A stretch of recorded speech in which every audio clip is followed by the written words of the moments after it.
Hi, my name is Brian Ogilvy. I'm the Chief Operating Officer here at Global Integrity Finance. And today I have the pleasure of bringing you Chad Skelton, one of our account executives. And we're going to learn more about Chad, kind of who he is as a representative for both and an advocate, really, for both real estate investors and brokers. Find out more about him as a person, human being, businessman, and then ultimately see what he can teach us about the loan process going through him as well as Global Integrity Finance. So, Chad, tell us about who you are and a little bit of your background. With Global Integrity for about 6 months. Started in August. Prior to that, been in various parts of the mortgage industry.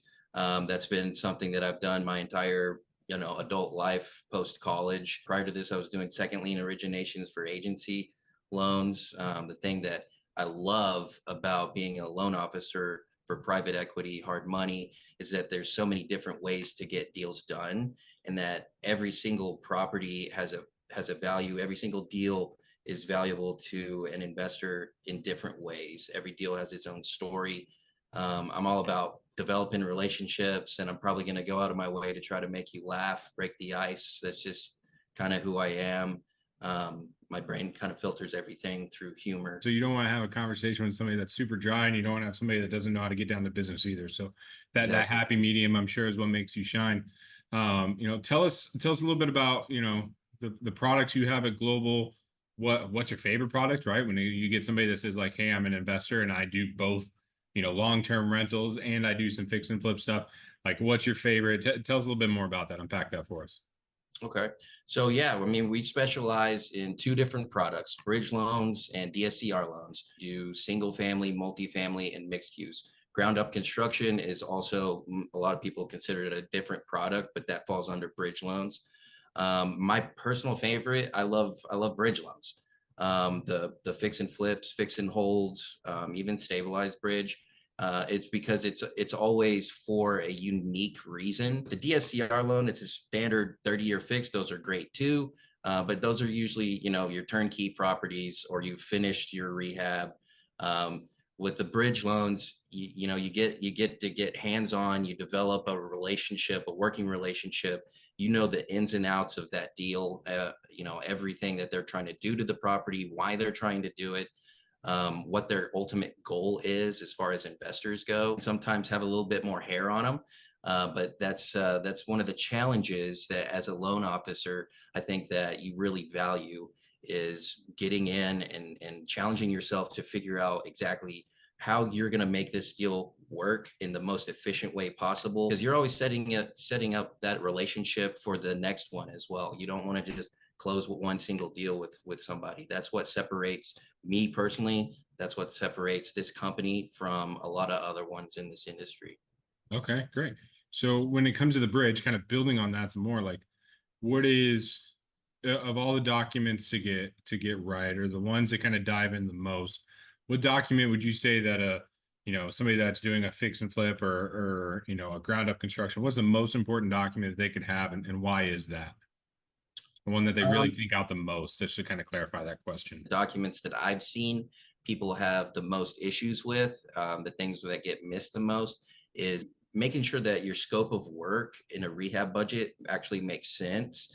Mhm. And because you have to think long term as a holistic process.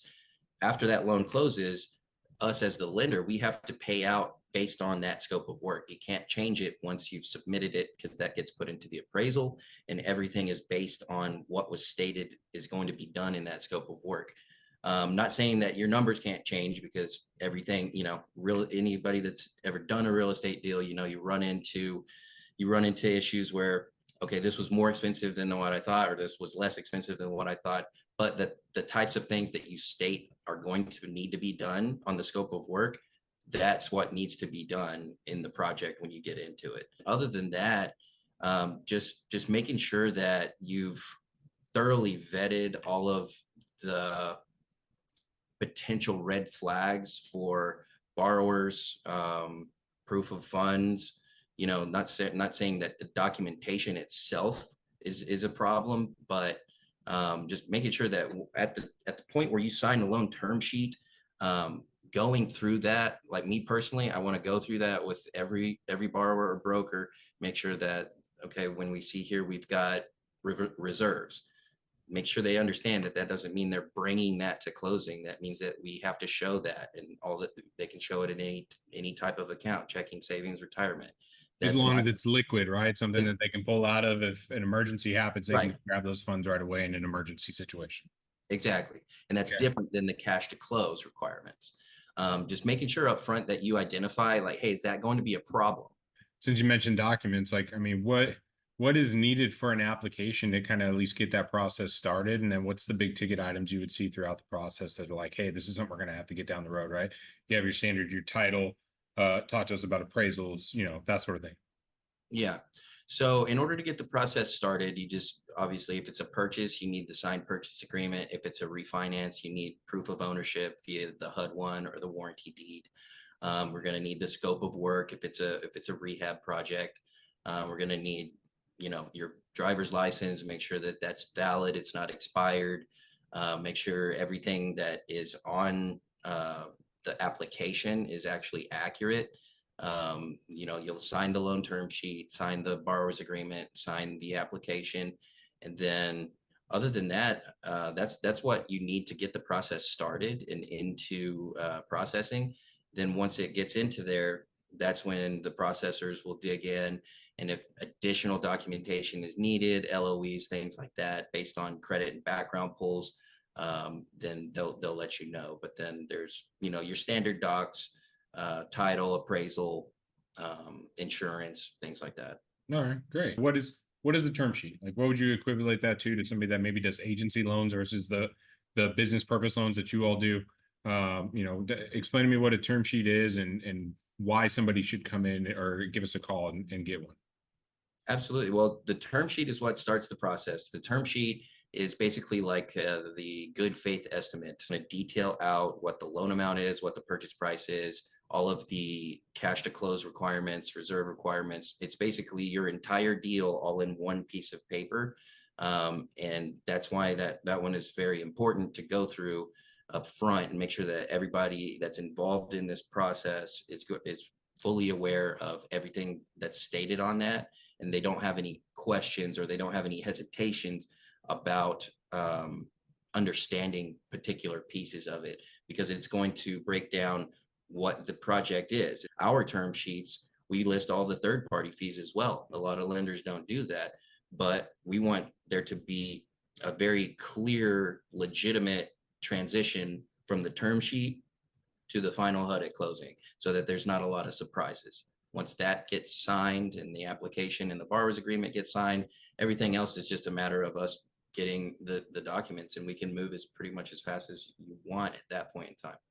All right, perfect. Thank you for sharing that. Thank you for going into so much detail. So to kind of wrap things up, because I'm sure you got plenty of stuff to get back to, why should somebody call Chad, right? If somebody's looking for additional information, they want to be educated, they actually have a loan and property they want to do right now, whether they're a broker or real estate investor, why should somebody call you, Chad?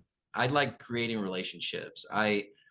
Business to me comes second, even though business is what probably will bring us together initially for the initial meeting. But I mean, I want to be your partner. I want to be your consultant. I want to develop rapport with you. That's great, right? Everybody needs that advocate, and everybody wants to have that clear communication throughout the process. They don't like being passed off to one person to another. So that's great to know that you got to control that and own that experience for them. So what is your phone number for your direct line, and then what's your email? Absolutely. You can always call me Chad. That's my name. You can call me Brad, call me Dad. Just don't call me late for dinner. Nice. That's what Larry Skelton always would say. But yeah, give me a call anytime. Phone number is 214-396-6151. Email is real simple, just chad@globalintegrityfinance.com. And then are you on any socials particularly? Facebook and LinkedIn are the main ones. All right, perfect. That's great. So hopefully everybody found this conversation enjoyable today.